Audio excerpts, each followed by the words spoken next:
tu joues avec Jonah Lomu. C'est ça. Ça doit être incroyable. Tu es jeune cap de rugby, pilier droit de mémoire. C'est ça. Et tu arrives dans le club avec Jonah Lomu. Ben, c'est simple, en fait, j'avais exactement 19 ans, j'allais sur la vingtaine, et le président nous appelle, il nous dit Mon cher Malik, bonjour. bonjour Alex. Je suis ravi de t'accueillir dans ce format d'interview. Ça fait un moment qu'on en parlait, ça fait un moment qu'on voulait le faire, et puis je crois que l'actualité pour toi est propice parce que tu viens d'être nommé il y a quelques mois président du syndicat des joueurs de rugby, président de Proval. Mais avant ça, il y a une longue carrière derrière toi. Est-ce que tu peux nous dire en quelques mots comment tu as eu pris le goût du rugby, comment tu as démarré ta carrière? J'ai quelques noms de clubs en tête, on y reviendra. Comment ça se passe dans tes débuts? Ben, moi, mes débuts, c'est simple, j'ai suivi mon grand frère, qui était, comme tout enfant à ce moment-là, avec 7 ans d'écart, on suit son frère, c'est son modèle, et il partait à l'entraînement. Donc, à 6 ans, j'ai pu rentrer dans le club formateur qui était Sorgue avec mon grand frère comme modèle au-dessus, et aussi simplement que ça, quoi. Qu'est-ce qui se passe entre Sorgue et le Stade Phocéen, qui sont tes débuts dans le rugby semi-pro? Qu'est-ce qui se passe? Eh bien, c'est une prise de conscience d'une possibilité d'avoir un certain potentiel, déjà physique, comprendre aussi une exigence de travail, récurrente. Quand tu viens du milieu amateur, tu n'as pas l'habitude de t'entraîner tous les jours. Tu n'as pas l'habitude de faire beaucoup de muscu, tu n'as pas l'habitude, parce que moi, venant d'une famille d'artisans, nous, la musculation, c'était porter des fûts de peinture, et voilà, donc c'était pas, clairement pas dans notre style de vie. Donc c'est une question d'adaptabilité à cette nouvelle vie, à ce nouveau concept, et surtout à cette nouvelle, à ce nouveau fonctionnement vraiment Au quotidien. au quotidien du sport de haut niveau. Tu arrives au Stade Phocéen en 2006 de mémoire. Tu joues avec Jonah Lomu. C'est ça.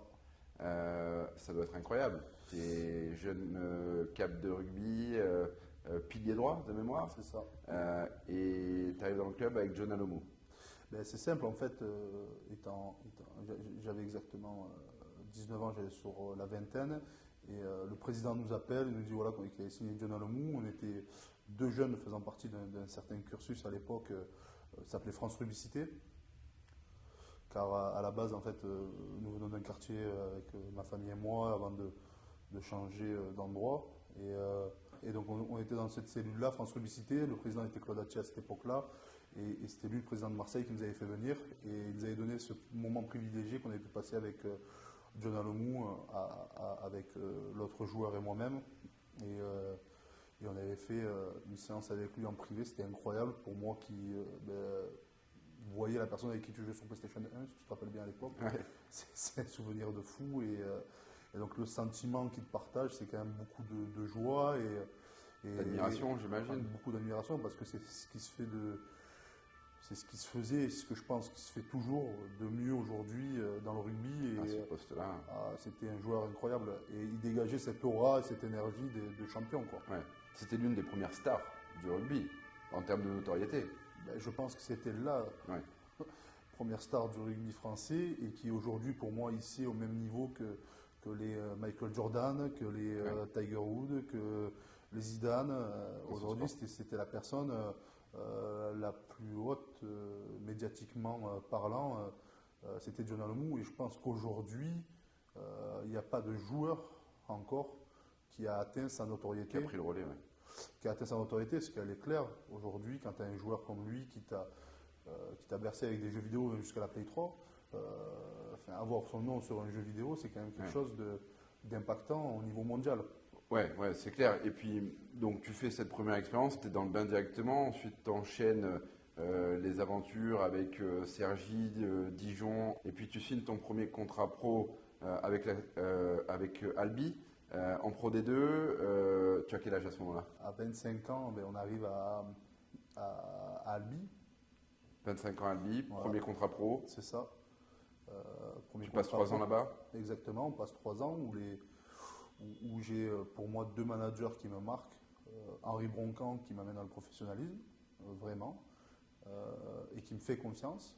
Et le deuxième, c'est Hugo Mola, qui nous apprend, déjà de un, il me fait confiance, il me dit des mots qui résonnent, et il me fait comprendre ce qu'est le professionnalisme aussi, l'exigence du plus haut niveau. Oui. Et au-delà de moi, ça a résonné à toute l'équipe. Et cette année-là, alors que l'année d'avant, on se battait pour le maintien, cette année-là, on fait la demi-finale. Donc c'est quelque chose qui est assez incroyable. Et donc voilà. Donc vous faites une super année avec Albi, tu fais 3 ans de contrat, tu es recruté par Pau, là c'est encore plus le grand bain parce que tu rentres en top 14. Je crois que c'est une de tes meilleures expériences quand te connaissant un peu et en ayant écouté tes récits, c'est une de tes plus belles expériences. Tu t'es éclaté là-bas, vous avez des pairs. À Pau, c'est incroyable, déjà l'exigence du très haut niveau. Et moi qui aimais vraiment le rugby, en top 14, c'est le plus beau rugby qui est. Et à Pau, c'est là où j'ai pu le plus m'épanouir, rugbystiquement parlant. On a pu faire une demi-finale européenne, faire un challenge européen, on a joué des fois des certains scores, on a réussi à gagner presque partout. Donc c'est quelque chose qui est pour moi incroyable. Oui, parce que je le dis à celles et ceux qui nous regardent, le rugby français, c'est équivalent de la première ligue en football. C'est le championnat majeur en Europe et par conséquent dans le monde. C'est l'un des meilleurs championnats, si ce n'est le meilleur championnat. À l'heure actuelle, le top 14 est le meilleur championnat mondial. Ouais.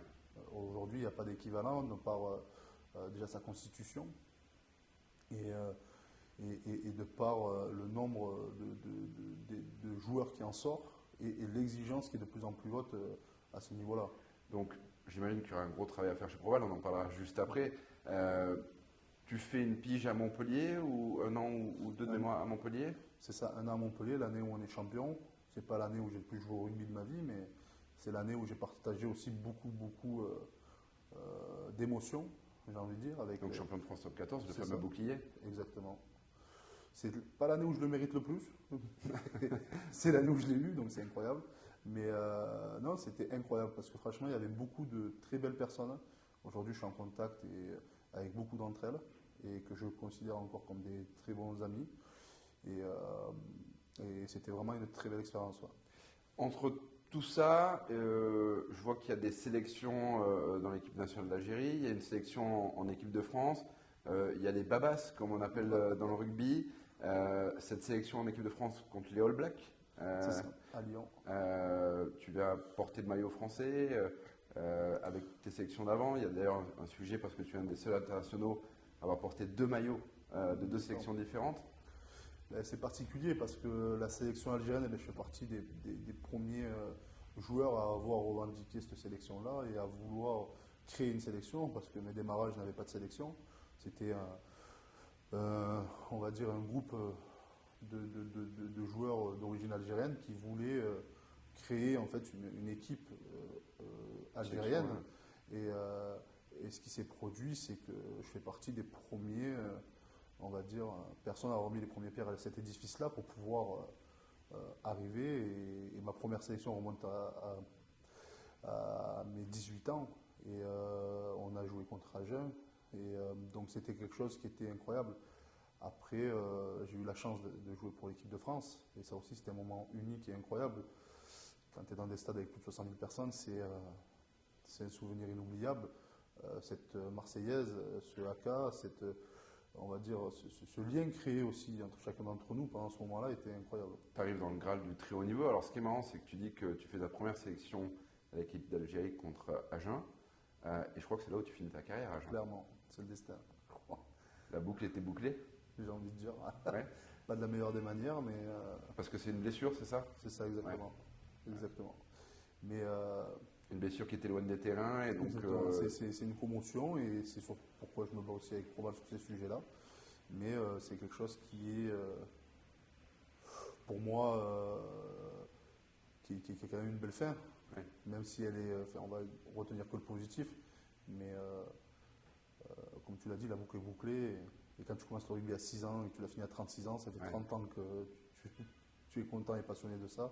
Et tu y es encore. Je le suis toujours. Et tu me permets la transition, puisque tu as été élu récemment président de Proval.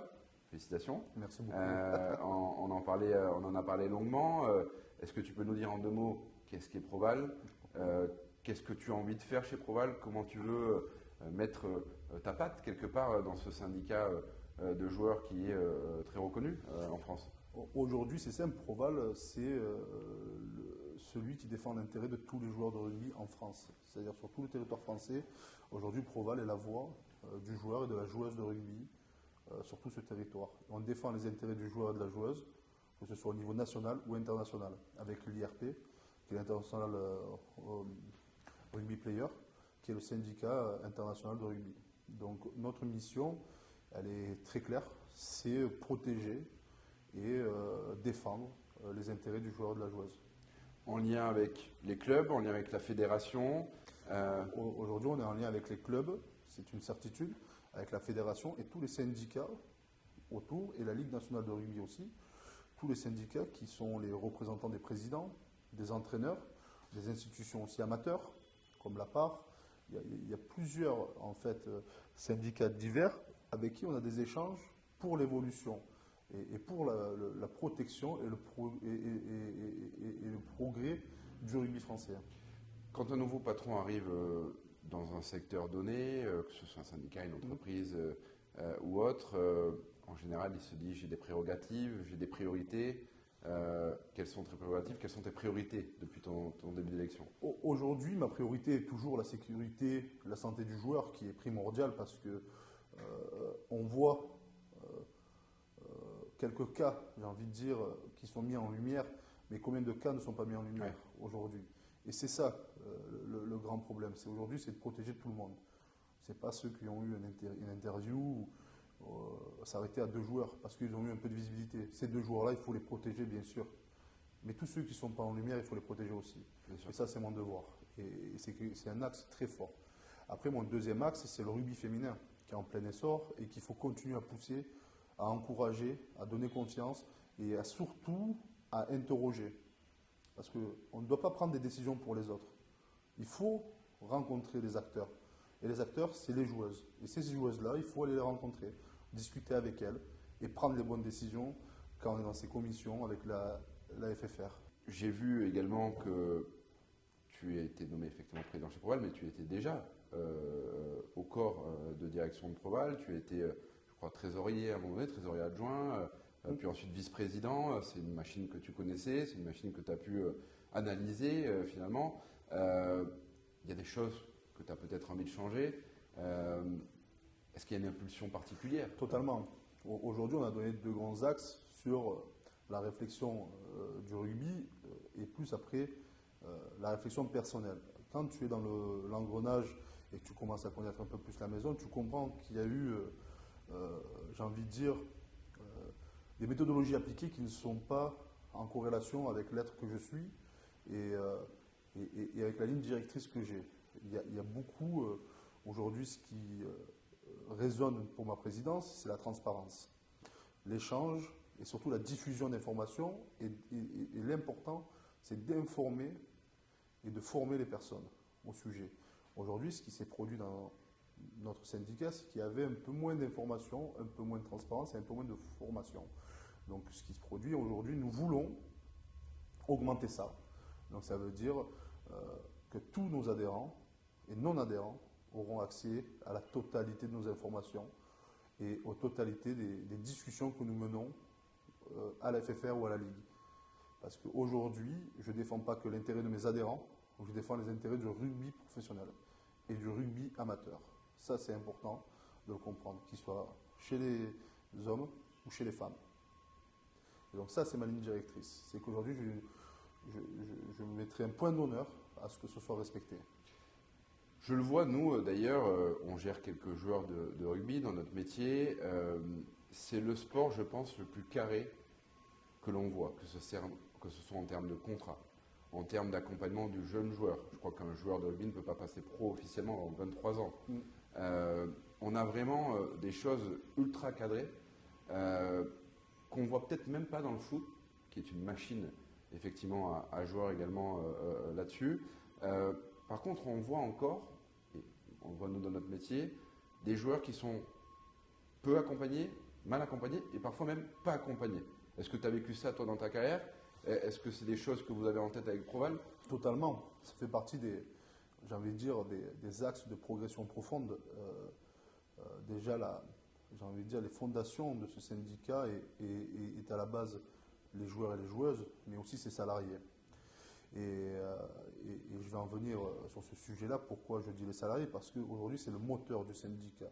Et c'est là où on a la formation, l'information, où les joueurs ont leur cocon d'information et aussi de savoir sur qui ils peuvent s'appuyer par rapport au secteur demandé. Et aujourd'hui, on a ce constat. Car, comme tu l'as dit, c'est quelque chose par laquelle je suis passé. Au-delà d'être mal accompagné, c'est qu'on est mal informé. Bien sûr. Et ça manque de transparence, les valeurs totalement. évoquées, bien sûr. Et quand je dis mal informé, quand on a été abordés dans notre carrière par des gestionnaires de patrimoine. Mais on ne nous explique pas. On va nous parler d'une loi Pinel, on va dire juste t'inquiète, c'est juste pour que tu payes moins d'impôts. C'est pas ce que j'affectionne le plus en plus. Non, mais premier truc, le truc bateau qu'on vend à chaque sportif, que tu sois footballeur, t'inquiète, c'est pour que tu payes moins d'impôts, pour que tu aies plus d'assiettes. Et c'est dommageable. Donc, mais le problème aussi vient du joueur. Il doit s'informer. Donc c'est pour ça que mon devoir, avec nos collaborateurs, de pouvoir informer le joueur dès son plus jeune âge sur qu'est-ce qu'une holding, qu'est-ce qu'une SCI, une SAS, une SARL. Qu'est-ce qui fonctionne? Qu'est-ce qui ne fonctionne pas. Donc c'est là l'importance, je pense, de certains entretiens et de réflexions communes avec des acteurs extérieurs au rugby aussi, qui est important, pour pouvoir faire évoluer notre vision. Car si nous restons enfermés et dans le même système, on va continuer à produire les mêmes erreurs. Je tiens à disposition des experts du cabinet pour venir faire des formations chez Proval, si tu le souhaites, au passage. Malik, plaisir, tant que ça coûte rien, pour Proval. On parlera, en amitié on ne parle pas d'argent. Malik, pour finir, moi j'aime bien demander aux joueurs, aux artistes, leurs meilleurs souvenirs, avec un S, et leurs plus mauvais, entre guillemets, leurs souvenirs un petit peu plus limites dans leur carrière. Quels sont tes meilleurs souvenirs et sur lesquels tu as peut-être un peu moins aimé l'aventure? Les moins aimés, c'est les défaites. Je pense que toutes sans exception. Après, les défaites en demi étaient les plus dures, je pense, réellement, parce que c'est beaucoup de travail. Et après, les très bons souvenirs, c'est aussi ces demi qui ont été incroyables, où le début de ma carrière avec mon grand frère rentrait sur le terrain. Après, il y a des moments particuliers, si on parle des Barbarians, tu l'as évoqué tout à l'heure, c'est Babas un jour, Babas toujours. Et tous ceux qui ont joué aux Barbarians te diront la même chose. Les Babas, donc, qui est la sélection, on peut dire, à prime de l'équipe de France. Oui, c'était à peu près ça, oui. C'était quelque chose d'exceptionnel.